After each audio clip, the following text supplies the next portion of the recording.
In today's video, I'm going to teach you how to tick in DocHub. If you're filling out a form or reviewing a PDF and just need clean, consistent check marks, this walkthrough will show you the fastest and most accurate way to do it. Start by opening DocHub in your browser and loading the document you want to mark up.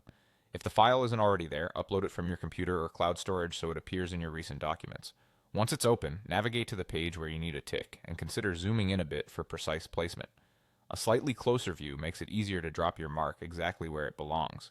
The quickest method is the built-in stamp tool. Look for the stamp icon in the toolbar at the top. When you click it, you'll see a drop-down with common options like check marks, X's, and other approval stamps.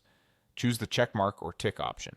This gives you a crisp, uniform symbol that matches throughout your document without having to draw it each time. Now place your tick. Click on the spot where you want it to appear. If you need to adjust it, use the handles around the stamp to resize it so it fits neatly inside a checkbox or next to an item. You can also rotate the stamp with the corner handle if your checkbox is angled or if you prefer a specific tilt. If you misplace it, use the undo button to step back, then try again. For multiple ticks, copy and paste the first one so every checkmark stays the same size and style. If you prefer a more freeform look or you're marking an area that needs a custom shape, switch to the Draw tool, which looks like a pencil in the toolbar. With your mouse or stylus, draw a quick tick mark on the page. Use the formatting options to change the color, thickness, and opacity to match the form's style.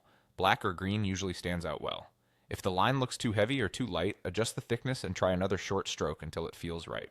When everything looks good, save your work. Click Done or Save to commit the changes so the tick marks become part of the PDF.